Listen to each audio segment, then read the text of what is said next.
Are you having a hard time keeping up on your homeschool and your house and everything that needs to get done? This video is for you. So first, let's talk about meal prep. Meals can be very simple. I'm talking canned chili, hamburgers and tater tots, and like a melon cut up, baked oatmeal, things that are very quick to do. If dishes are always a problem, it's okay to use paper plates once or twice a week. That's fine. If you need to get caught up on dishes and you just need to get ahead, that's okay. It's okay to use paper plates or disposable pans. I like to line all my pans in foil so that I can just pick it up, throw it away. Sometimes it leaks through, but if it does, it's much less of a mess to clean up. Freezer cooking is another way you can get ahead. You can do this many ways. You can freezer cook ingredients such as 5 pounds of ground beef at a time, or double recipes every time you make them, or spend a weekend or a week every once in a while making a bunch of meals. You just pull them out. You could buy freezer meals like, lasagna. You can buy that frozen. There's lots of things you can do to just simplify that and make it easier. Now, getting all the homeschooling in. If your meals have been simplified, this is going to give you a lot more time to spend homeschooling your kids because you won't have all the meal prep and all the cleanup, because if you're double batching or freezer cooking, you make the mess once and then you have multiple meals to eat. So cutting back cooking is going to really simplify this. Car schooling is where your child does their work in the car. Now, obviously, when you're driving around, writing math problems or writing their paper, it's going to be hard because roads are bumpy, but you could have them bring their work with you to appointments, or if one child has music lessons every week and another child has dance, you could have them bring their independent work, or so they don't need that much help with, and bring that there to work on while the other child is in lessons. If you have a chronically ill child, I did for almost 2 years. I would have between 15 and 20 appointments a month. No joke. It was insane. But I didn't bring my kids. They were much younger then. But if I had to, then I would have had them do that. What we do for our car schooling is we do audiobooks. And we like the Libby app from our library. And if your library doesn't have that great of selection, a lot of libraries have a reciprocal agreement. So you can go and get library cards at other libraries for free. If you don't have a great library, and the library doesn't have that, you can often buy a library card for a yearly fee and check audiobooks out that way. LibriVox is a free one.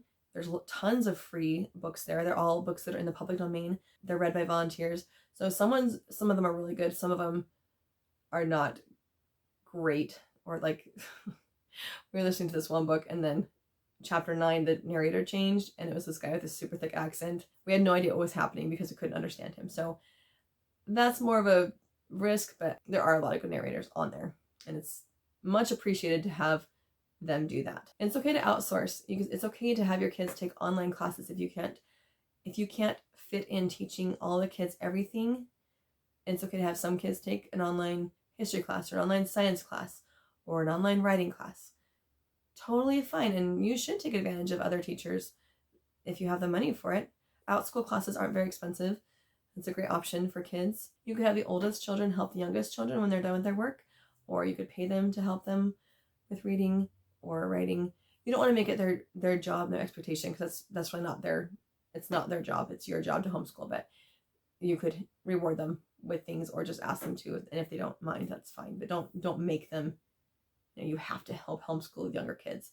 That's going to lead to a lot of resentment. You could use computer programs to teach your kids. For example, Reading Eggs is a fantastic program. My daughter has learned so much reading. I have a reading curriculum I'm using with her and I teach her how to read, but that one has been phenomenal, and her reading skills have just soared sky high with that one. They also have Math Seeds. That's great. We really like Night Zookeeper in our house. It's a language arts program. So there's writing. There's also spelling games, and there's a bunch of different kinds of games. My kids all love Night Zookeeper. Oh, Beast Academy is another one. That's an online math curriculum. So you can do things like have some kids do online classes that help them learn the things they need to learn without you being spread so thin. Another thing to do is to schedule your children's work by how much help they need. So maybe you do math with one child while the other child does independent reading, and then you switch. And then you do something with groups, or you just kind of switch off with each kid, or maybe you work one kid with all their help stuff while the other kids do their independent stuff, and then they go play or whatever, and then the next kid all their help stuff, and then the next kid. That's what I usually do. So I usually homeschool all day long. My kids are not in homeschool all day long, but I am homeschooling all day long because I have individual work with all my kids. And as they get older, I think that will go down. My oldest is 10 and a half, and I don't spend nearly the time with him because he can read independently. It's much less hands-on as they get older. You still have hands-on, of course, because you need to help them with things, but they're much more independent for learning. One of the best things you can do as a homeschooler is to teach your kids to read as early as possible. You want them to be independent readers quickly in your homeschooling journey, because then they can read their own books, they can read their own assignments, they can read to other kids, it's so much easier if you, instead of having to read everything to everyone. Like if I hadn't been so gung-ho to teach my kids to read and they didn't learn how to read, then I'd have to read everything to my 10-year-old, everything to my 8-year-old.